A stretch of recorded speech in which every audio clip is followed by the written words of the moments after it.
Hello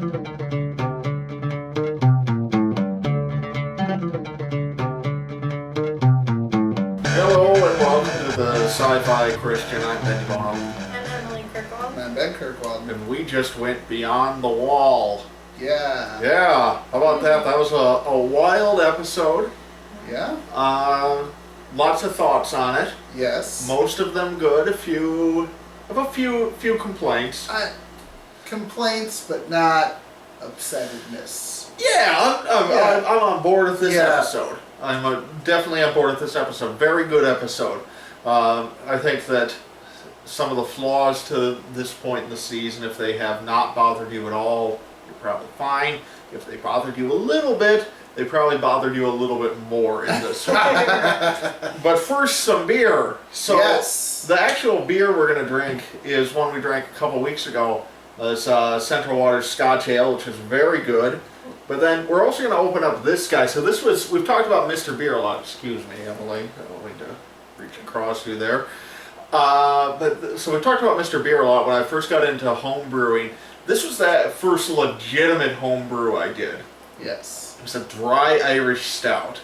And I still remember going to the store and picking out the kit, and they kind of asked me, what kind of beer are you into? And at that point, my favorite beer is Guinness. I said Guinness. They recommended dry Irish stout. So we'll see. I'm not going to pour a full glass full at first. Let's see how this goes. But this is. I want to hear this first. Yeah, this is. Are you going to make me the guinea pig? Oh, alright. No, I just want to make sure it was sealed, kind of. Yeah, it's sealed. Alright. So this is almost 5 years at this point. This is probably 4.5 years. It smells okay. Is this before or after you came and started brewing with me? I did the one with you and your dad, where you guys kind of taught me the ropes, and then this week, was the next one. Okay. And now you're well Smells beyond okay. either of us, so. Are you guys doing all grain, or are you? No, we're still doing extract and partials. Okay. So you are far beyond us. Yeah, I've got a winch. Winch? Yeah, because I do. Oh brew yeah, I patios. saw it out there Yeah. in the real garage. That's right, in the real, instead of the former garage. Yeah. It's all right. It's alright. It's all right. I mean, it's a big step up from. From last week to Cerveza. this week, we Yeah. are. This tastes like a beer. Like if I tasted this, I would say this is a beer. It might not be a beer you'd order again, No. but 5 years down there, it's okay. And I've got. And there's really not. I mean, I didn't see any sediment at the bottom. This is drinkable. a little bit down there, but I mean, after 5 years, you expect some sediment in there, so that's Yeah. not bad. This is kind of what I call a third beer, where it's your third beer of the night, third, fourth beer, and Right? You just need something. you want one more. Go something a little lighter. Go something. Well, not so much lighter. You just don't care what it tastes like so much. No, I still care the third beer. Okay, Like 10th beer. it's a 10th beer. This is a 10th Oh my beer. gosh, 10th beer. Yes. Oh, we're not in college. Alright. Yeah, those days are over. That just sounds painful at this point. Right? I mean, Yeah, that's good. you can finish it off there if you want. I don't know, there's sediment at the bottom. You just There's stir it not that all much. up. That's protein. That's beer protein. Oh, no, there's a lot there. Alright. Okay, that. It's not like, have you ever seen like wine diamonds at the bottom of a bottle of wine? If it has like the grape skins at the bottom, that's like a good thing. Oh, it is. I don't think it's a good thing in a beer. Well, it's not gonna kill you. No. I mean, I had it come out once from the tap milkshake thing, like when you get down to the bottom of the keg. And Oh. I didn't drink that because Right. it's yeast at that point. It's Right, and as much as you want to metabolize yeast inside. That's it, right. Yeah. all right. So beyond the wall, most of what happened took place, as the title would indicate, beyond the wall. Yeah. So let's just knock out. We'll knock out the one part. There was one Dragonstone scene before Danny actually went up to the wall to join everybody, and then there's some Winterfell stuff. So let's just talk about all that first. So we had this Tyrion and Danny scene, and she's feeling a little ornery, and he's feeling a little bent out of shape because she burned the Tarleys, Right. and there's trouble in paradise. But I think I think what we're coming to here, though, is that Tyrion wants to break the wheel, and she wants to break the wheel, but they both have different visions of how to do that. And his vision is to get on the wheel and then break it, and hers is to like just come straight at the axle and smash it to smithereens. And both have pros and cons. This is and true. it's just kind of them bickering and fighting it out. I wouldn't say. I think that the show wanted us to feel like Tyrion is about to lose his handship, almost, where he's kind of crossing a line. But I don't really think he is. I think, especially when you consider who she promotes, Missandei or somebody else, Tyrion is the wisest person probably that she has with her. But not her most trusted advisor. Not her most trusted advisor, certainly. Right. Well, after this week, Jon Snow might be her most trusted advisor. Well, most trusted something, that's for sure.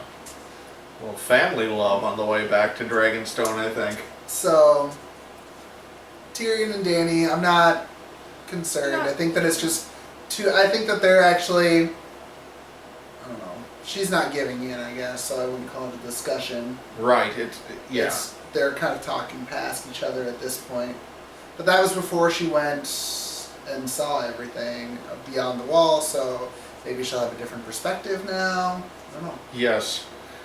I feel like I like this theme. I like the theme of can you actually win without committing atrocities? They could be a little more subtle. And by a little more subtle, I mean any subtlety whatsoever in terms of the fact that that's the theme of the season. Have you seen the American population? Yeah, I know, but this is an intelligent show. But it's you and that's it. Like, no, it's like people would catch up on this, and then you let the online discussion get there, and that catches everybody out. It's it could be I'm not asking for much, just a little more subtle. Just a little bit. I don't have to repeat it every week. See, but when you're asking for subtlety, you're asking for more dialogue, which they can't put in. No, I'm asking for less. Like I want it just like it is, except to not have these lines like "Your father was a blah blah blah." I'm not gonna be that way. We don't need to hear that conversation again. Just a little less. Yeah, but I kind of I don't know. Well, I enjoy them for maybe a different. Don't side with the general population that you just ran down here. I am a general population person. I mean, fair enough. I like them. I guess I didn't. But I feel like when they're comparing her to her father, it's not war atrocities. Like but the way I would like that theme to be done, the way that theme is good, when it's really done well, or that type of theme, is when you watch it the first time, you're just caught up in the story and you don't really pick up on it. Then you watch it the second time and you pick up on the intricacies of that there's a real moral dilemma going on. And here, they're saying, don't miss the moral dilemma, everyone. There's a moral dilemma. I would agree, and they're also assuming that when this show is over, that nobody's ever going to watch. Well, not nobody, but there's going to be 90% of the population that's watching it right now. Fine. Watch it again. So they can just... I mean, there's a substantial part of the population that's watching for nudity and dragons. There's nothing they can do about that. That doesn't mean you pander to those people. Like, there's a substantial part of the number of people who watch this show who would be content with a highlight reel that included dragons and sex and nothing else. And that's fine, but they shouldn't pander to that. Right. Because they already have the numbers. Yes. So they could try and work at a higher level. Yeah. I think it's where you see the imbalance between them and Martin, and that's shown at different times during the last couple years. Well, and that's shown all the way back to season 2. Even. Yeah. But I mean, once they got beyond Martin's stuff, like that's become a lot more apparent that he's a better writer than they are, which isn't meant to denigrate them. I mean, he's a very, very good writer. And they're good writers. It's a different writer, too. Yes, it's a different style. So now, all of a sudden, when you lose his style, with your backstory, Right. then you are changing everything, kind of. Sure. You're changing the theme of this part of book 6 or book 7, wherever we are. Yeah. So I just feel like if Martin was doing that theme, it's the type of thing you'd pick up more on a reread rather than the first time through, because he's informing you in every chapter. Right. This is what's happening. yeah. Anyway, so we'll get back to more Danny later. Winterfell. I actually really liked all the Winterfell stuff. I liked did this, too. this stuff. Holy Yeah. crap. Maisie Williams? Uh-huh. Holy smokes. She is Fiery. frightening. Yeah. Yeah, it does. Good. She did a really nice job. So many good scenes here. So there's the first one with her and Sansa, where she brings up the letter, reads it out loud. It's like, what were you thinking? Right. And it's clear she doesn't have a great deal of compassion for whatever situation Sansa was in. Right. No. Because she's a different person and she would have done something different. But I Yes. think a majority of the population put in the same position would have done the exact same thing. That's true.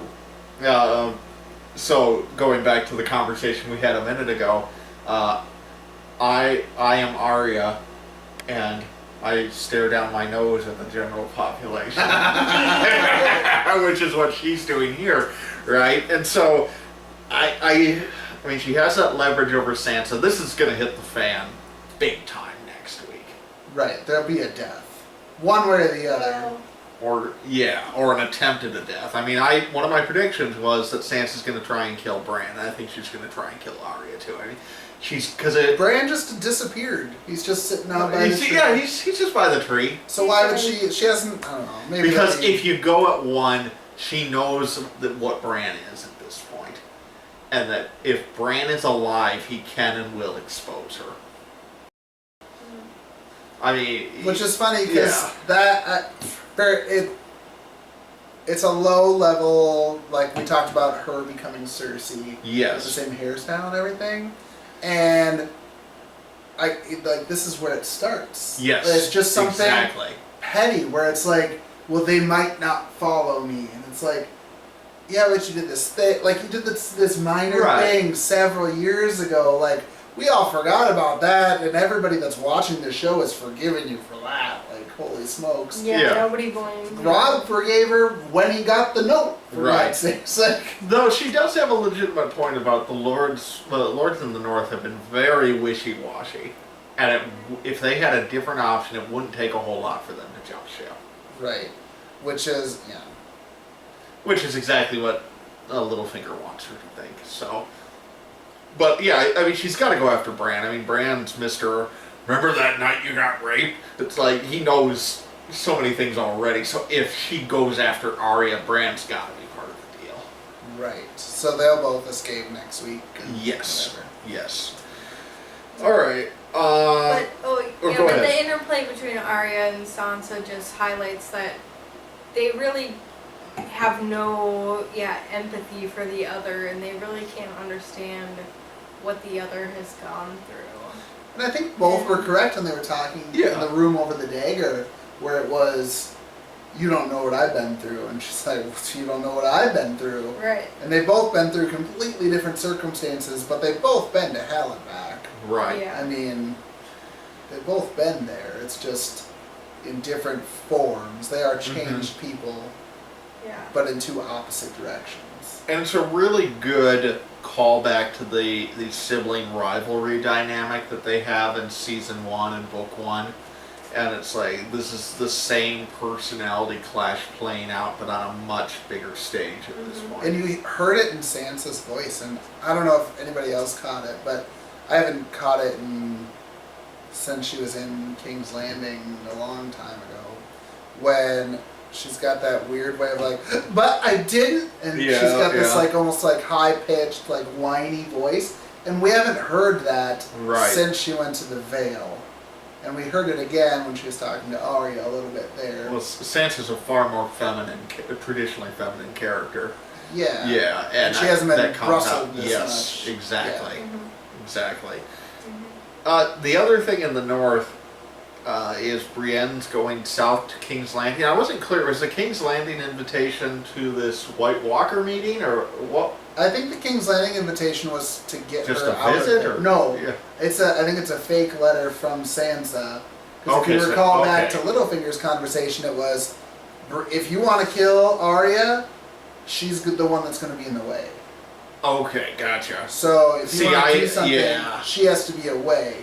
And so, well, I didn't Yeah. quite catch that at first. I didn't understand. No, I like your read. See, the Littlefinger conversation about Brienne, I was thinking like, well, Get her to be maybe your Kingsguard or something. exactly. Maybe That's what I thought Yeah. too. And then when she went away, I said, "Oh, that's how that conversation." Yeah, because I was supposed like, to why be is Cersei inviting Sansa to this meeting Right. with her and Dany? Yeah. Okay, so that makes a great deal But more this is sense. This is just to tell Brienne. to Brienne to And go she away. burns the so letter that- right away, and okay, Right. yeah. So there you go, general population. I was on your side that time, just right over Wow, my look head. at me. I'm Yeah, there you, Not you, you. you can stare down your nose a little bit. Isn't that fun? All right. I think maybe the last thing to talk about here at Winterfell before we get to the main event is we've already kind of touched on it a little bit, but the whole finding the faces scene was pretty cool. yeah, I didn't Yeah. realize. I mean, I guess where do you store them if you don't have a hall of faces? Yeah, it might be one of those ideas that's better visualized in your head than actual visualized. Right. I think, well, because then you start to go, well, we had Jaqen H'ghar, who fumed and fumed. He just palmed He it. just palmed it, put it down his sleeve or something. Right. Like he just pulled them off like they were just his faces, like he could just magically put them on. It's like maybe Arya didn't learn that skill, so she just has to carry them around with her. We've like- seen her do that, haven't we? Yeah, didn't she pull up? She pulls off, but she pulls off like an actual face. Whereas when we saw Jaqen H'ghar, just kind of like disappeared. I like your thinking. I have a feeling that it has more to do with the fact that they didn't know what was involved with Jaqen H'ghar back in season 2 or whatever. Yeah. But And they still don't. They Like, still don't, yeah. But they didn't have this whole mythology of faces and everything back then, so. Well, yeah, they procured that for season 5. Yes, Yeah. exactly. Yeah, Alright. but like, how many does she have? It doesn't matter, because if she Well, can that kill. just makes you ask the question because That's true. if she only can store them, It feels like a far more limiting factor than what we've seen so far. Yes. I mean, I'm sure it's not going to dampen or anything. In No. the For either storyline, of them, Nothing is gonna, no logic is gonna stand in the way of this plot. If there's one thing that's been made clear this season, and especially this episode, it's that. is Walder Frey's face, was he one of those two I think he faces? was. Was he? Oh. Okay. Yeah. So that was. So that she's was just nice. gonna collect the people Yeah. she kills? Perfect. Including maybe Sansa. So the fun thing, one last thing on Winterfell, the fun thing here is that we know Littlefinger was playing Arya last time, but I'm not convinced that Arya isn't also playing Littlefinger and Sansa. I'm not sure who's playing whom at this point. That's especially when she brought up the game. Yes. The game, like, she would know if Arya was telling the truth or not, because she knows the game. And Exactly. so she knew exactly what Sansa was saying and all that. So I don't know. Yeah, I agree with you. I had the same thought. I'm not quite convinced yet. Yeah, exactly. I'm not sure who is on top, but there is multiple levels here. Yes. Alright, let's get to the main event. So, Gendry, the Brotherhood Without Banners, the Hound, Jorah, Jon, Don't do various others. Beric Dondarrion. I just said the Brotherhood. I did a blanket that. call. There's only Alright. two of them. Okay, fair enough. Thoris, Beric, and various others who are expendable and will die multiple times. Hey, they should I- have been You wearing may or red. may not It's have been only- there at the beginning. Yeah, but somehow we're there. There's, I would need to rewatch it before I accuse too harshly, but I'm fairly sure more people died. The red. The numbers don't quite work. Because it seemed like you had Gendry and John and all those guys, all of our named characters were walking in a group, and then there was a guide who was about 10 feet in front of them. Right. And I was thinking to myself, who's the guide? I don't remember this character. And then he dies, And and then he dies again. The same face too. It's the Yes! same like long It was black the exact same hair, guy, yes! I feel like they were like, we're gonna have this guy die one time. We're not sure which one, and then they forgot to tell the end. That's what it felt like. It felt like they shot some parts of this episode before others, which is entirely possible. Now, Right. But then that's the editor's job. That's their job Yes. is to be like, oh, this doesn't go like. Now, this storyline as we go through, I want to say 2 disclaimers. One, it's great. Okay, a lot of great stuff happens. So I'm pro this storyline. Number 2, I want to recognize before I bitch about a lot of logical problems that were here, that this show from the very beginning has been bumping up against the upper limit of what is possible in visual storytelling and TV specifically. And this season, we're bumping up against that limit in a whole new way. So I get it. I'm willing to cut a lot of slack. Right. That But still. said, we'll get into some complaints. Because even by this season's standards, we were stretching it in this episode. Yes, I'm on board with like, yeah, it like we cut to a scene and then we go back and John's at the wall. Like, Uh-huh. I can accept that, but Danny showing up a day later, I don't know. We'll get there. All right. We'll get there. Okay, so first, I really liked that we had a few kind of small conversations. I liked the conversation between Gendry and the Brotherhood, or Gendry, or however we're pronouncing it Right. these days. I like the Longclaw conversation. I love the Tormund and the Hound about Brienne. There, you can use that guy. Oh, thank you. Yeah, I liked all the small conversations, and you know, I like it this far in. I've thought about this as kind of the series has gone on when they do these reuniting kind of things. Mm-hmm. Is the first few, like if you go back and you think of like Podrick and Tyrion meeting back Right. in like season 3 for the second time, or Bronn coming back, like that just seemed forced. But I feel like this season when they have these reuniting ones, they don't seem quite as forced. It seems No, it's the natural it seems state a lot of the more show. natural Yep. to it, and so I really like that part of it. And all these Yeah. like little storylines kind of going on in between them is really cool. Mm-hmm. And it takes 7 seasons to set up something Right. like that. So Mhm. Yeah, no, I think they sold this team up. I certainly don't have any complaints about that. I feel like, what else is the Brotherhood without banners doing? I mean, this is a fine fate for them, and especially Barrick's line later on, like where he says to John, "The Lord of Light only brought you and me back, and it must be for this," or something along those lines. Right. Yeah. Not that they didn't quite get to their assassination attempt on the Lord of Light, but no, I like that. I really like the Longclaw conversation with Jorah and Jon. it's kind of it's kind of a throwaway thing for me. I guess I wasn't as impressed with that one as I thought it was going to be. Well, because we saw that Longclaw was brought up, I thought it was going to be, I don't know, something more to Longclaw. Like I thought we might get a backstory about Longclaw or something, and not just no, I don't deserve it anymore. Clearly, we know that Jorah is fully, I don't know, rehabilitated. Yeah, fully repented from the sins that he had earlier, before the show even started, when he sold slaves, and that's why he was over.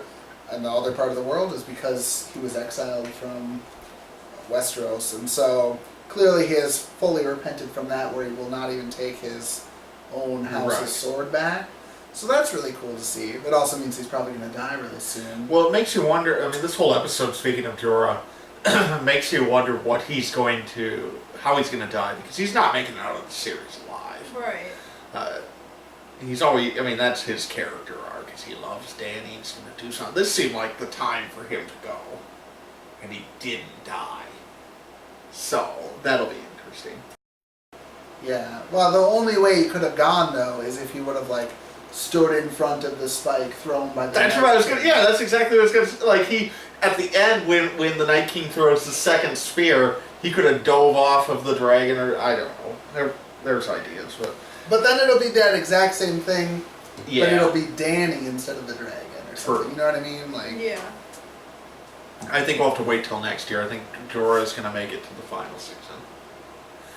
All right, so and then we have Beric and John and all these good conversations, and finally, hello dog. We get to the Arrowhead Mountain from the Hound's Dream. I want Or to stop vision. on John and Barrett's Okay, yep. Because I really like that one about the Lord of Light. I know you touched on it for a second, but like the death is the beginning and the end of Right. the beginning battle And, and the end battle.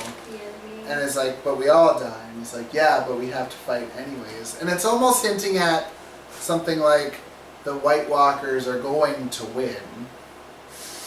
Now that would be a wild ending. Right. But I mean, that's kind of what it's hinting at here is like death always wins. Mm-hmm. But we fight anyways. And it's like, well, why do we fight if death always wins? Right. Especially when there's not a chance of survival. I don't know. Mm-hmm. And it's odd for him to speak on that having died 6 times. You know? Right. You almost wonder if he has, well, clearly he has a different outlook on life than we do, but if he has something beyond, if he's seen something beyond or something where Right. he kind of understands a little bit more to it. Well, and now he no longer has his get out of jail free card. Right.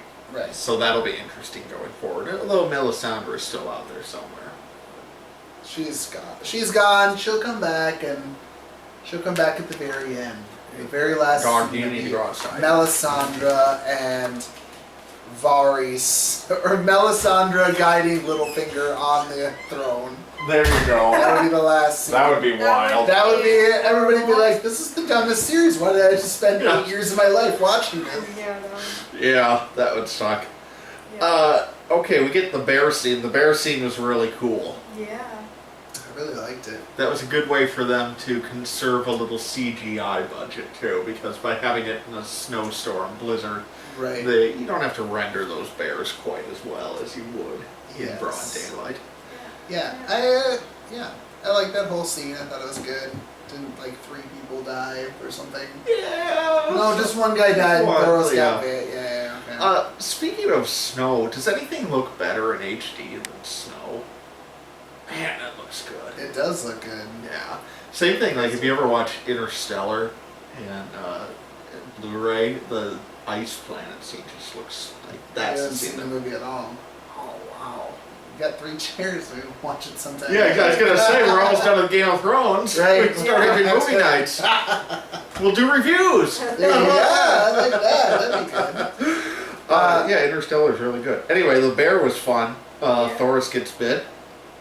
Survives for a little while. So it's weird. I mean, I guess it's weird because the whites and zombies kind of cross over because if you're describing it to somebody, you're just like, they're like zombies. Yeah. But like, it's not like a zombie you get bit and then you're like done for kind of a deal where Right. it is in the zombie universe. It's more you have to die in order to be able to turn over to be a white. So Exactly. it's a little, I don't know, weird. As far as how the bears were dead? Well, the Night No, King I can get raise how they- anybody from the dead. Anything from the dead, right? No, I get, yeah, I guess Yeah. I get that part. It's just, it's weird. I think for speaking to the general population viewpoint is like we've seen zombies for the last 15 years. Yeah. When you get bit by a zombie, that's the worst thing that can happen to you. But Right. like now Oh, that's that's true. you know, like now Oh, okay, I see what in with this series Thoros, it's yeah. okay Yeah. that happened. Or Tormund gets bit or whatever. Yeah, later, okay, too, I and see that's what you're okay. saying.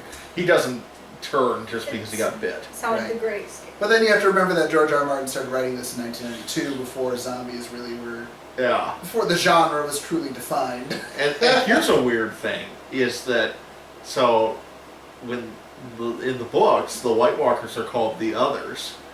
And that's way before Lost. And now we're way after Lost when it wouldn't matter anymore. But because the show started just like right after Lost was Right. finishing, They're called White Walkers, not the others.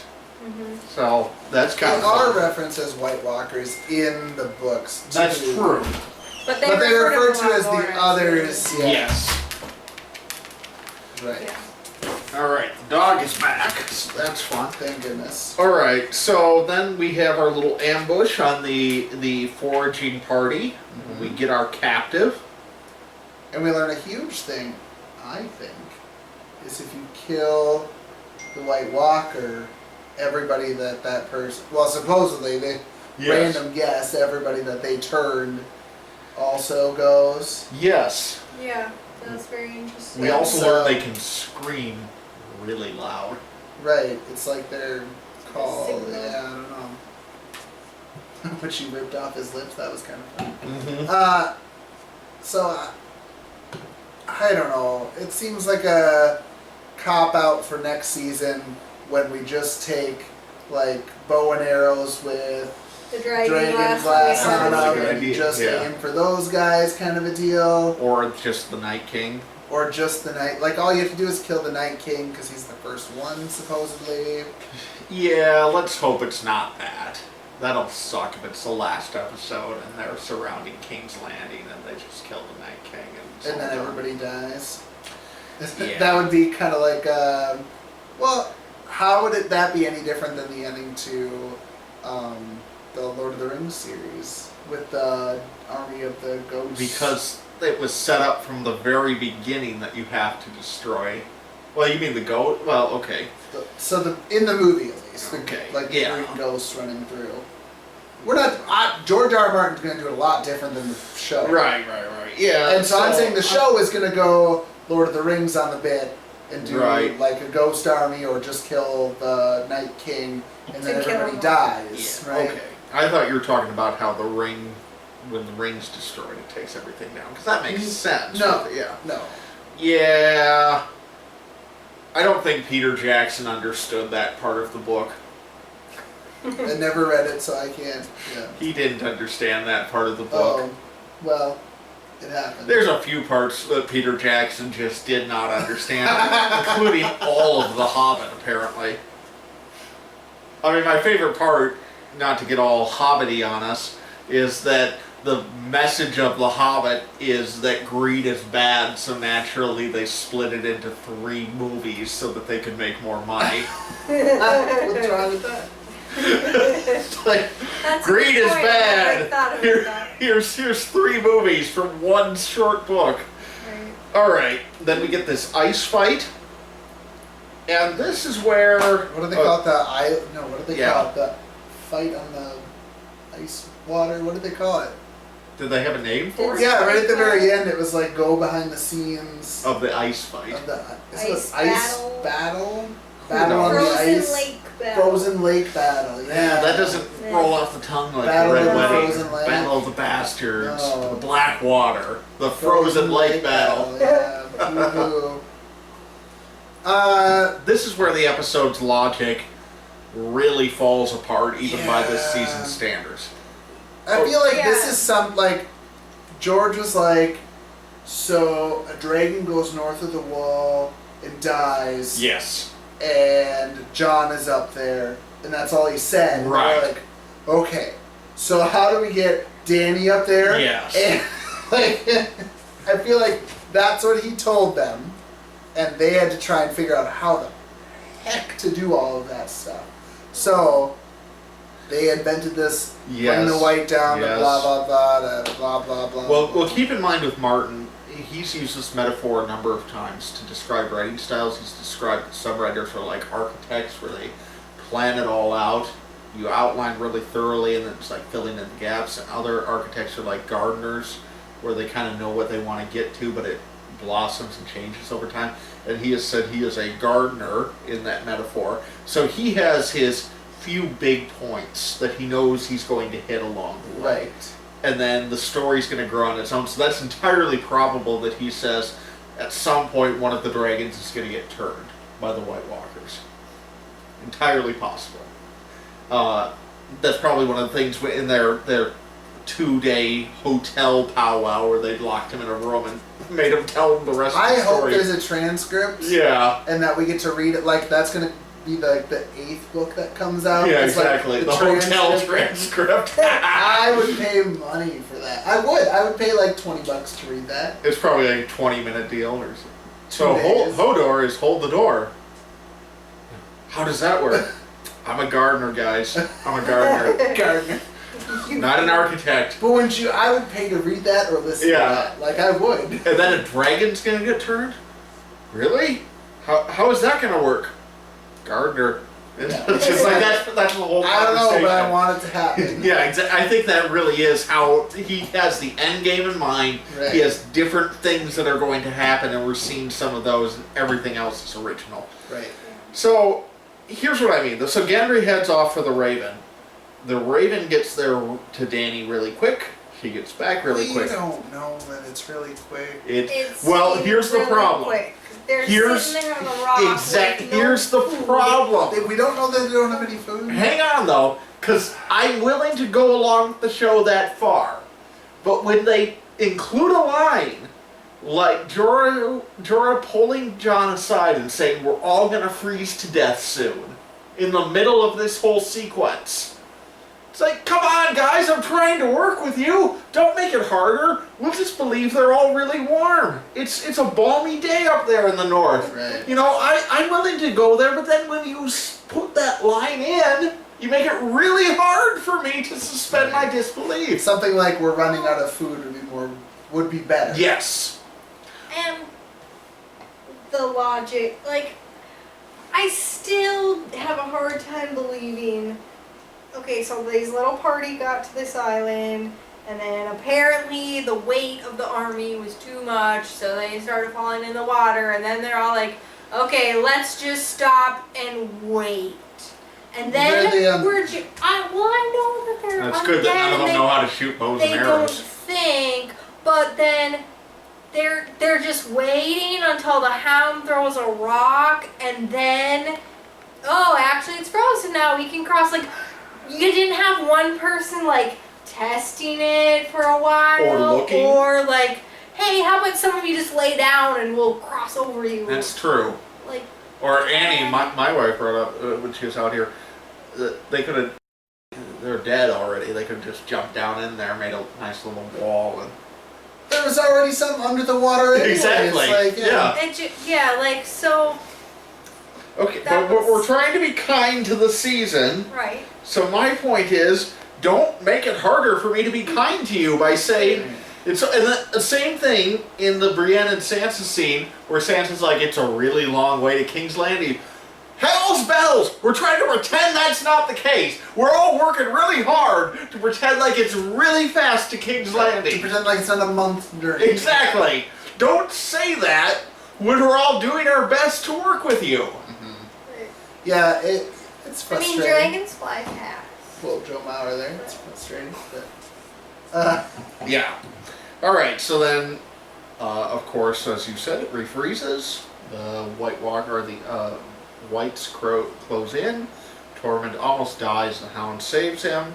I would have been happy if Tormund died there. Yeah, we needed Just one because more we death. need, like, some major characters have to die. Mm-hmm. Like, we talked about for a second after the episode, it's like, if George R. R. Martin writes this, it's either John and a bunch of people we don't know Right. going up there, or it's John and this group, and the people that are getting out is like John and one other person. Exactly. And that's it. Exactly. And everybody else dies. So Beric is dead, and Tormund is dead, and the Hound is dead, and it's just like, well, but that's Yeah. not their story arcs, which we've talked about before, and so it's like, it's okay that they did this, it's really cool that they did like the Mhm. whole Avengers thing with them, Right. but at Yeah, the it was same a time cool we team knew up. that none of them Yeah. were really going to die here, because that's not their, except for Exactly. Beric. Yeah. Yeah. No, Beric's alive. You mean Yeah. except for Thoros? No, Thoros died. I'm saying we didn't Beric expect couldn't. anybody to survive. Oh, okay. like, Yeah, you- Beric like and John Beric, still yeah. need to. Yes, agree. All right. So then Dany shows up, and the Night King rips off Qyburn, but much more effectively, he might have a future in the NFL. Or the Twins could use him for their starting pitching. Because that guy has a cannon of an arm. Well, Yes. he's undead Yes, too. So but that was quite a throw. that was. So Yeah, I mean, I thought he was going to walk up to the dragon they were sitting on and stab it. Yeah, No, no, he was No. gonna go for the steel dragon. But you he know what went I'm for gonna be the really flying pissed dragon. at is if it's like in that behind the scenes thing that we never watch. Yeah. Is if it was like freaking like Aaron Rodgers is what they use to like for the arc Oh, of that'll the thing. suck. Oh my god, could you imagine? I hate Aaron Rodgers. Stupid. We filmed this in Minnesota. Yeah, that's right. Yeah, so, but I can buy it. Like, this is where I'm trying to work with the show. So as long as they don't show him throwing a rock and it goes 2 feet and falls in front of him later on, I'm willing to work with him. I think he's shown considerable strength before, Yes. so that's not an issue for me. Yeah. So Do we know which dragon it was? So The she's on green Droga. one. The green one. I think it's The internet will take care of that detail. uh, Just like Either last week we said, Rango- what's in Sansa's oh, letter? shoot. You know, Yeah, the right. internet No. took care of that for us. So the So internet's there's the already green figured it out. dragon. The green dragon was the smallest of the 3, I think. Yeah. But I can't remember which. I bet it's not Rhaegal. Yeah. Viserion. Viserion. That would make sense. Right. And by the way, John was a complete idiot in this scene because he's sitting there saying, well, John, you're not going to stop having ones to kill. How about you turn around, run, jump on the dragon, and get the hell out of there? No, but to be fair, he What was his plan? He has no plan? He's just wanting to be heroic. He's He wanting is- to be the last man standing. But and if they would have all taken off on that dragon would have died and they all would have died. That's true. The way that the show. I'm set just it up. saying his I plan. know. Well, he's a warrior. He's not a leader. Yes. Which is why he's not going to sit on the Iron Throne. That's true. That's true. Who was it who said when they first started up that, it was Tormund, that Gendry's not very smart, but that's what we need north of the wall. It's good right. fighters. Yes, not- good fighters. not- Yes, yeah. John qualifies. Yes, he does. All right. I was glad that we had Benjen show up, because if John had crawled out of the lake and managed to make it back to the wall on foot without dying of hypothermia, that might have been the last straw in terms of logic in this series. Yes. That would have just been too much. Right. But this works. And this is a good way for Yes. Benjen to come back and to be like done with his story. He's dead. Too. Right? Benjen's dead. Benjamin He's is dead. dead. Okay. He did what he needed to do. He got all the Starks south of the wall. Yes. He did it. So He did that's it. good. He's good. Alright, then John returns. I really like that Dany, we've had this whole deal of stabbed him in the heart and everything from Right. Davos, and now she has his shirt off and she sees all the scars, and it's not very subtle in terms of what was going on there, and so now she knows something was up. And that was great. Yeah. He is bending the knee. Yes. Right. Which, well, I mean, if we go back in his family, we have Ned didn't. Well, let's go back to like other characters who have bent or not bent the knee. Everybody that's not bent the knee has died. That's true. And people that have bent the knee have also died. Like Ned died, but that wasn't because but that was just dumb. Right. And then we have the Mad Ned King didn't bend the knee, situation. and then he did just to try and save his children. Right. Yeah. Wasn't the other Starks, like Ned's father was killed Yeah. because he did bend the... No. Something was weird with that. I forget what that was. Yeah, there's some backstory there. Like where he had to watch his son, or I don't know. That was all the whole thing. What are the other? I feel like there's been a lot more bendy the knee things than just that. Let the internet tell you. Yeah. All right. Somebody comment about Exactly. All right. So, any other thoughts on this episode? Oh, I just wanted to say, it seemed like this episode was. They made a lot of a number of references about the future generation.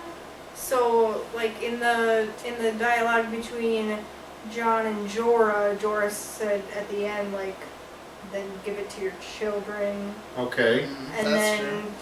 like, 2 or 3 times, they've talked about how, well, Dany and Tyrion had that Yeah, dialogue yeah. about her succession, and then it got brought up, well, Dany brought it up to John, like, hey, I can't have kids, so I'm not sure exactly what to take away from that at this point, but that really stuck out to me that they're Yeah, that's talking really about, good. like, Yeah. what's the future, and it seemed like they're focusing on John and Dany here, Right. so is Dany gonna bear John's child, even though she's not supposed to be able to? Well, Or what and is- that dialogue, other things being equal, which they are not, but all of the things being equal, you would take that dialogue as foreshadowing that she's going to die before she takes the crown. Right. Which I don't think that's going to happen, but that was that's good. I'd forgotten that, but that's a good thing to seize on. Right. Because I we don't don't know know what what the future is, which is weird to even think of because nobody's taken the crown yet.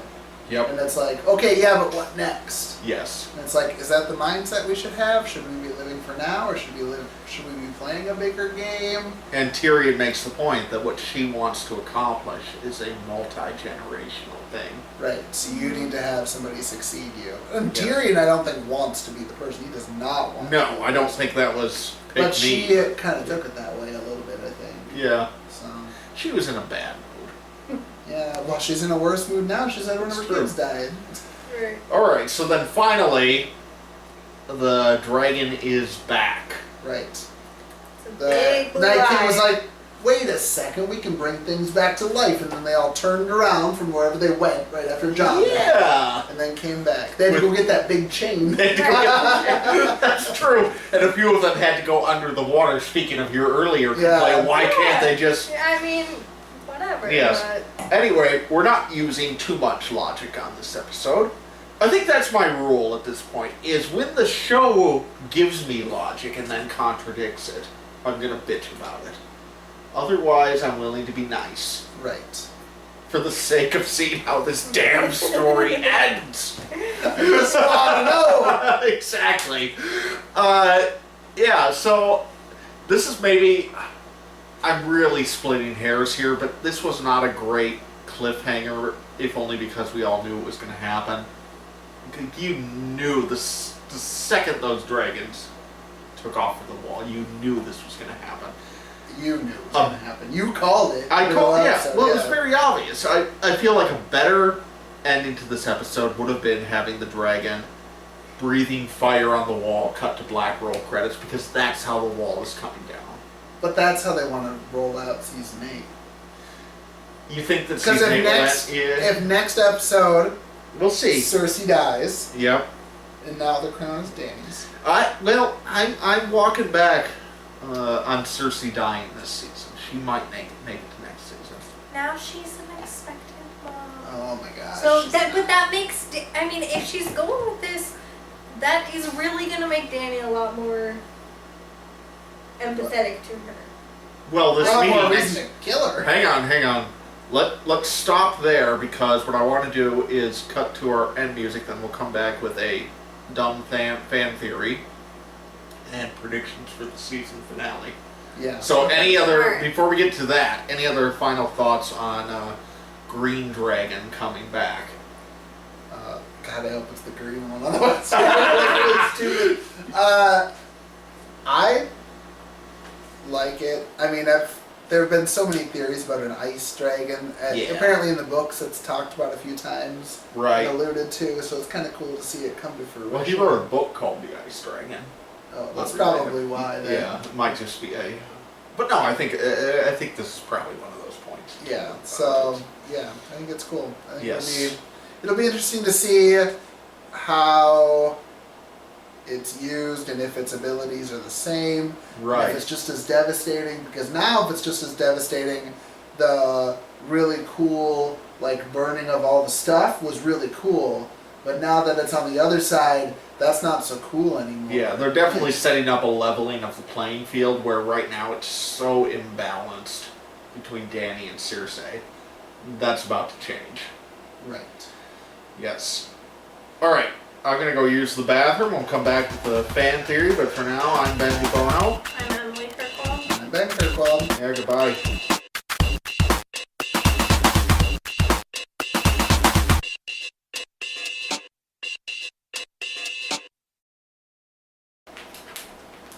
This is where my friends are.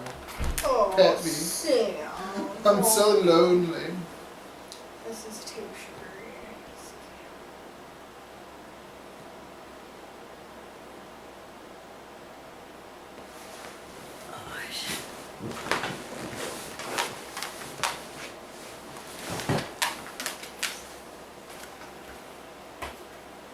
I'm gonna go to the bathroom too, actually.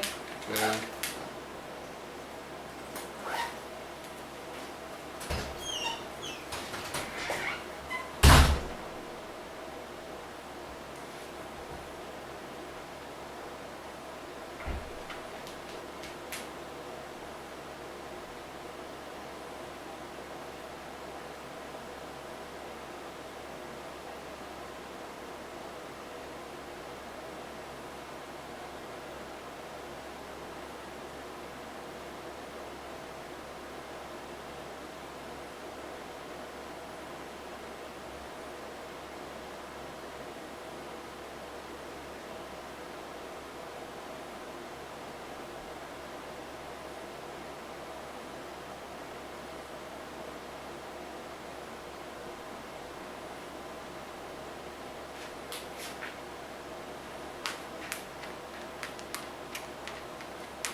Well, you may have proved your point as far as the general population being surprised by the dragon coming back. So, What? I was just talking to Annie. She washed it up. Yeah. She said, "How did you know that was going to happen?" Because you follow story arcs and nobody else does. That's the thing, though. That's true. It's like but you have like an English Major, Yeah, yes. an English major, and like you're set up, especially theologically. That's to right. Look for themes, and we're all like, "What's going to happen next?" And you're like, "Well, of course this is going to happen next. That's where the story arc is going." And I was like, "What's a story arc?"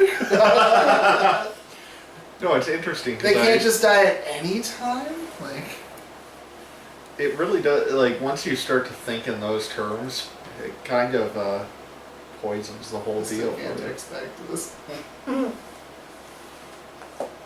Well, the other fan theory that I was reading was about how Ned's still alive. I'm good for either one of those. You're not going to be here next week, so you choose. No, Ned's still alive. That's too much for That's too much. We That's watched him not be too much. beheaded. Everyone saw his head rolling around. All right, we're doing. Is Ned still alive? Oh, That's good. you? Yeah, Such. they talk about that, and you know. well, she's on a different platform than you are. She's on. Oh, Cracked. then no, I had to. I Oh. found it from here, then I had to.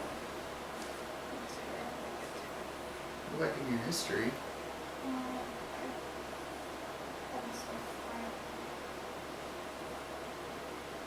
If it's from the same website, we've been using. They're gonna laugh.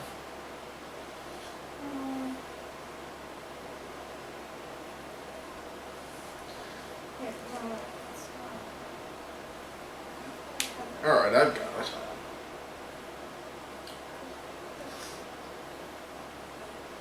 You have an article about Mad Me Yeah.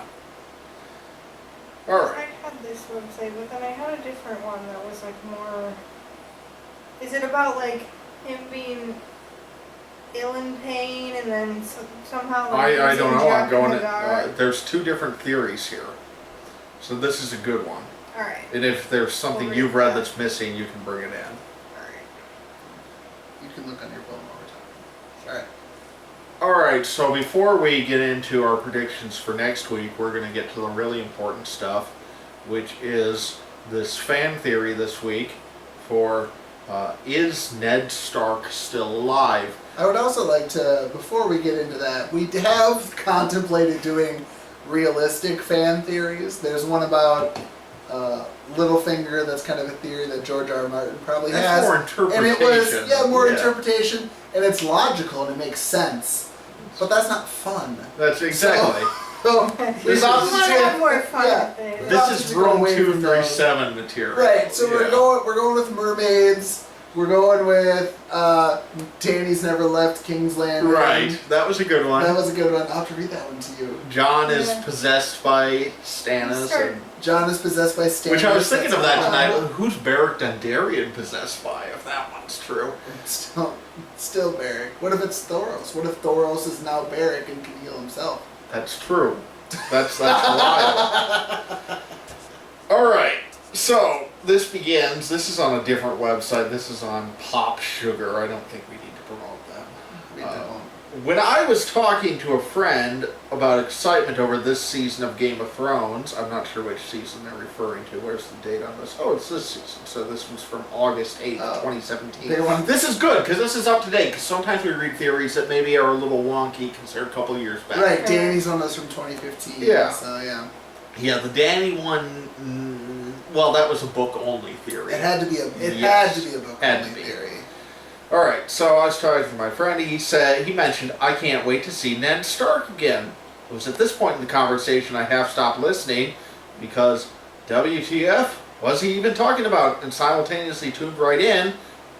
I'm sorry, what? Was my actual response, because as we all know, Ned was publicly beheaded, and ain't nobody got the power to avoid such a gruesome death. This is my favorite part in all these theories. Or do they? With so many theories about whose parents are whose, and who's going to be off this coming season, I was intrigued about this one. Speculation that someone on this show filled with so much death could actually still be alive. The theory's a bit confusing, I admit, but as it goes, Ned Stark could still be alive and kicking if we take a peek at some possibly overlooked details. Alright, then we have... There's This is two a different show theories here. only one, Well, for there's two sure. different theories. Okay. This is background from the book that you need to know. Right. There's book. So unlike in the show, Ned's death in the book is a little ambiguous. His death is told from Arya's point of view. She claims that her dad looks different after his confrontation with Jaime. It's because he got beat up. Sansa later comments on her father's head up on the post and mentions it doesn't really look like Ned. So whereas things seem pretty black and white on screen, it is most definitely Ned who is brought outside to be executed. It seems that in the book, it could be a question as to whether or not it's really him. Another thing to mention is that on screen, it's implied that Syrio Forel, Arya's trainer, is left to die as Arya runs away. But the dude had just taken on a bunch of guards with a wooden sword, so he definitely could have survived his encounter with Sir Meryn. But why do we never see him again if that's so? Well, from here, there are two possible theories that could be at play. Oh my lord. Number one, as my friend explains it, the first theory he's heard is that Syrio is Jaqen Hagar, and Jaqen Hagar is Ned. Let me back up. Yes, please. This theory suggests that the man who is beheaded is not Ned, but Jaqen with Ned's face. What? So Jaqen was really... Jaqen was wearing Ned's face. Yeah. Yeah. Okay. From the Hall. Although it's been mentioned that the faceless men can only change faces of someone who's dead, that is a big flaw in this theory so far, which would make it impossible for Jaqen to use Ned's face to replace him at his execution. That fact contradicts itself at the end of Season 5 when Arya pulls faces off Jaqen and reveals her own face. Yeah. But now you're blending book and show, which is yeah. Just stop using logic. I thought you learned that. Sorry. Seeing as she's sitting right there, very much alive, we can possibly assume that there are exceptions to this dead people only rule. So, see, now at this point you could branch off on a nice theory that Arya's really dead. there is a theory that that she was killed in the cave, Yes. and yeah. So it can be argued that when Ned is thrown in the cells beneath the Red Keep before his death, he could have come across Jacob, who is also imprisoned in these cells. However, it's weird that Jacob managed to get himself arrested because a faceless man probably wouldn't even wind up in jail by accident. Well, we just know he's in jail because he's imprisoned at the beginning of book 2. The theory states that Jacob could have been paid off to get himself arrested in order to get to be down in the cells with Ned, which could have very well been organized by the ever-connected Lord Varys, who visited Ned before his execution. So over this theory already. Yeah, this is a bad one. This is where Syrio comes in. The fact that Syrio Pharrell. Yeah. The fact that Syrio is assumed to have died is a little far-fetched, as he's such a talented sword fighter, but not far-fetched since he had a wooden sword. Right. Yeah. Wanting to help Ned in order to help Arya, who he cared for, he could have gotten away from Sir Meryn and gone down into the cells to release Ned, wearing Jaqen's face after he was executed in Ned's place. What? Oh, so because then we see Jaqen later, so... But why couldn't he be taking the face off? Why Right, did he need so to wear Jaqen Syrio's face? gets Ned's face, Jaqen gets executed, So and then Ned's Syrio face goes down stays. into the cell wearing Jaqen Hagar's face. Okay. The hell?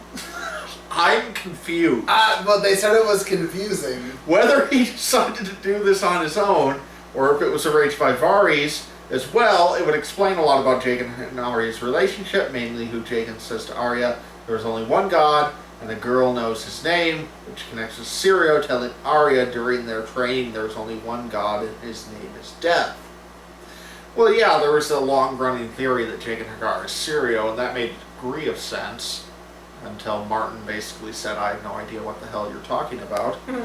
That one doesn't make sense. Okay, let's see if in theory 2. I saw something about a warg and Ellen Payne. Okay. So, is this something about that? I don't know. So if it doesn't hit on your version, you can tell me. Yeah, I think that, well, let me just read it. As Ned, it does no good to try and skim these and give you a summary. As Ned is about to say adios to his head, he begins muttering to himself and closes his eyes. Kind of in the same way Bran does when he's warging. Oh, here we go. Because it's believed that his other children can warg as well and take on the forms of the dire wolves, it's possible this magical skill is genetic, passed down from Ned himself. Upon watching the clip below, it looks like it's just a clip for when Ned dies, you can see exactly what I'm talking about. When he lowers his head and closes his eyes and mutters to himself, and then Arya, who is protected from witnessing the beheading, sees birds above her. The theory suggests that maybe Ned warged into one of those birds. Oh. Why Ned would want to warg into a bird and essentially be stuck like this, with his human body no longer a form he could take on, I'm unsure. Well, probably because it's better than dying. Like, that's not the difficult part of this theory. But then what is he going to do as the bird? But I suppose it could be possible, and according to the book, if Ned was a warg, he would become the animal he typically warged into, which could be a bird. What? And if the first theory is true, it is believed that Ned Jaqen could have been muttering, all men must die. Of course, most people would want to believe that Ned is still alive, however, though some of this is pretty convincing, it seems unlikely to me due to Ned's character that he's still kicking. If he were still around, how could he just watch as his sons and wife were slain and his other children each suffered in their own ways? Well, if he's a bird, he can't do a whole lot. Right. It could have its reasons, but we'll only find those out if one of these theories does prove to be true. That seems unlikely. Well, those were really bad. That was bad. Yeah, that's kind of where yours were there, too. Yeah, this just says there's a because it's believed that wargness is a genetic trait, so it's possibility that Ned is a warg, because Bran is one. Let's see. I feel like the warging as a genetic trait has fallen apart on the show once we saw that Jon was brought back from the Melisandre. Because one of the big theories after book 5 was that Jon was going to had warged into ghosts. And he will. That's how that will happen, I think. In the books? Yeah. No, I doubt it. Really? I think Martin was able to be. He was Let's like, remember, he had those parts written already. but why would he give us that warging scene at the beginning of book 5 then? That's true. It's true. Yes. Why would he give us that scene and then... It's true. Okay. So maybe John, we don't know. So for the book that could be true, but for the show that's definitely not. Because they hadn't talked about warging. They attempted to, and then I think they thought it was too complicated. Right. So they abandoned that, and they're like, this red god thing, that's pretty easy. Thoros did it, for God's sakes. Exactly. So for the show, only Bran can warg, so it's not genetic. Right. But in the books, it's not even genetic. It sounds like it's necessary, like when the White Walkers come, weird stuff happens. Yep. Like, dragons appear and people can war again. You can swear on this show. Matt Anderson doesn't watch these, so it's okay. You censored your stuff from weird shit happens to weird stuff, so I'm just like, I know. yeah. Matt resigned himself to the fact a long time ago that I do the YouTube channel and I know. I Well, my wife and unborn child are here tonight. Well, okay, that's fair enough. I got yelled at Swear last in time front I of was me? swearing, so. You got yelled at the other night when we were in Bonfire and you were saying the F word like 25 times. Oh, men's group might have been a bad influence. It was the night after men's group. I can handle swearing, but I mean, Alright. All come right. on. So any more on the theories, or is that this was basically it? basically explaining that it's likely that Ned has war capability because of Bran and because of Jon, because of that scene that you talked about in the book where Right. we're assuming that Jon I don't know. But then all it says is, I think that Ned took possession of Ilan Payne. The tongueless headman would be the perfect way for Ned to hide in plain sight, since Payne can't speak. He couldn't betray his new personhood to the Lannisters, or conveniently the reader. But now, And he's tucked himself in the lion's den. but now we're stuck with Ilan Payne in the books is the one that's training Jaime Lannister with Right. his left hand. Right. And he is out on his own with Jaime Lannister, a person that he would very much like to kill. Right. Yes. And he could just as well kill him and run away. And nobody would know because nobody knows that he's out there with Ilan Payne. Right. But more to the point, Ned can't warg. Right. He would have said something. Right. There would have been some mysterious line in some book, and there's not. So Exactly. Yeah. No, it's too far. it is out weird that he there. mutters to himself right before he dies, but I don't know. Yeah. Well, he's praying. Yeah. Right. Like, I'd probably have a thing or two to say right before I got my head chopped off. Yeah. Dumbass Lannisters. Right. It's not an unusual thing to do. Right. Yeah. Imagine most people who get their heads chopped off have a thing or two to say. Yeah. Right. All right. So predictions for next week. The Wall. I've said this the last 2 weeks. Yeah, every week you're like, the wall's coming down. The wall is coming down What because do they have you a dragon. mean by the wall is coming down? Like, physically the wall is gonna fall? Like, the whole thing? Not the whole or like thing. there's just gonna be a crack enough in it? Well, now I can answer you because I know how it's going to come down. Okay. please. Dragon is going to melt a portion of the wall. Which portion? Doesn't Doesn't matter. matter. Doesn't matter. A portion of the wall. But is going for the show part, it'll be Castle Black or Eastwatch. Exactly. It'll be one of the two. Eastwatch Yeah. because they made this big thing about going Though to Castle Black's pretty much worthless at that point when you have a giant hole in the wall. Right. Yeah, they're all worthless once you have a giant hole. Yes. So. So the wall is going to be breached next week. I'll put it that way. It's not coming down. The whole thing is not going to crumble, but it will have a major hole in it next week. Alright. So then we have this. We're going to have this powwow between Jon and Dany and Cersei. And the last time we had a little, well, the last time Dany had a little every time Dany has a little powwow with people that are against her, they all die. Cersei's not going to care because Cersei has nothing to lose. Except for this new baby. If she's pregnant. If it's real. Yes. But either way, she's not going to have a baby. Okay, so Cersei's not going to play ball at this powwow. And so the decision is going to be made that we need to be able to focus on the White Walkers without Cersei at our backs. And so atrocities are going to be committed for the sake of being able to put our focus on the North. Right. So Dany's gonna use her dragons on the Her- Red Keep. 2 dragons. Yes. Her 2 dragons, Jaime will kill Cersei at her request, and it's all over. He will die in the flames. Jaime is going to die in the flames? Jaime and Cersei will die next week. Wow. No, I think they're hanging on Whoa. until the next season. Nope. Well, no, well. So, if we're going to... It would be better for the show if they died next week, because the show needs to have a laser focus on these next 6 episodes. So we have 6 episodes, right? To get to the Yes. end. Right.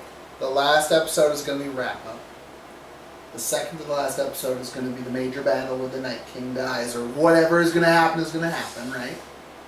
I'm going to say that the very last episode is going to be 2 hours, Yeah, and the Night King battle will take place in there. in there. Yes. And there won't be much wrap-up. There'll be a wrap-up, but it's a 2-hour episode. So it's like You'll a have movie. 30, 40 minutes of wrap-up. It'll Right, be like what you okay. just said, except those episodes. Exactly. And then, so now we're talking 5 episodes to get there. Yes. And if you breach the wall next week, I don't see 5 hours. Oh, so now you're worried there's not enough material? Well, no, no, no, no. Whoa! I'm saying if Cersei and Jaime die next week, Huh? I don't see 5 hours worth of meaningful content. We'll 'Cause, see. I mean, It's there. It's once just- they cross the wall, every Yeah. episode is a battle then. So then it's the battle of the wall. And then it's you have the so battle many things of you have to resolve Winterfell. still. And then it's, yeah. And you have Bran and stuff, sure. Exactly. But those aren't episode-filling episodes. Here's Like, one of the things that's going to happen in season 8 is that the second dragon will die. The Night King's going to, before the Night King can revive it, Bran will war into the dragon. Well, you just came up with that on your own, didn't you? Right now? I didn't come up with the idea of Bran warging into a dragon, but that will be the circumstances Bran wargs into So- a dragon. So wait, he's gonna morph into the ice dragon? The No. other, No, this the next good- dragon. So, one dragon is an ice dragon, one dragon's Danny's, one dragon's dead. Okay. So dead dragon, before it gets revived by the Ice King, Bran wargs into it, takes it over. And so now the sides are at an equal playing field. Yes. Okay.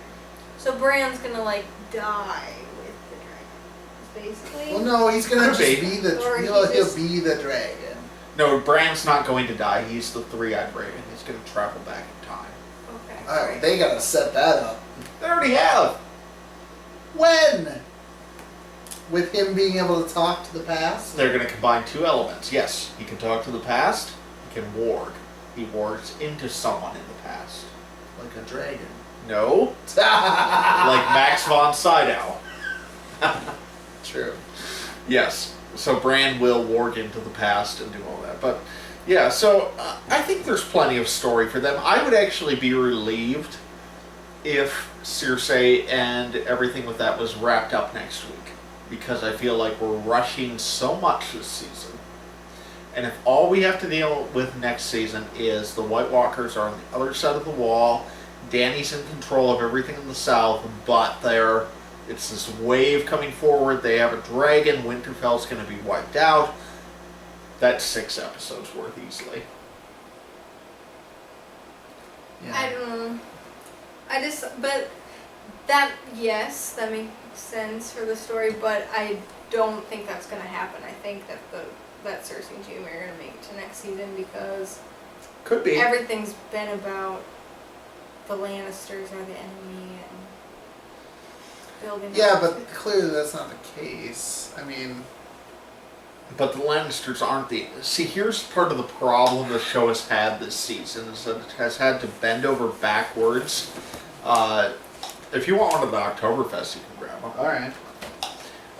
Anyway, beer talk aside. The show has had to bend over backwards to make it seem like the Lannisters are an even match for Dany. They have run that as far as they can run that. Well, what By about the Euron? Yeah, Euron is one dragon away from having no fleet and being absolutely worthless. It's weird. Okay, so we saw Tyrion in the preview sailing towards King's Landing, but then they meet somewhere else. Yeah, they're going to meet outside of King's Landing. They're not going to meet in King's But Landing. where was that? Like, I want to know where that is. See, I just assumed that's on a field outside of King's Landing. Dany's not going into King's Landing. They're not gonna like meet at the. I'm surprised Cersei would leave King's Landing, I guess. Other predictions: Sansa's coup happens next week.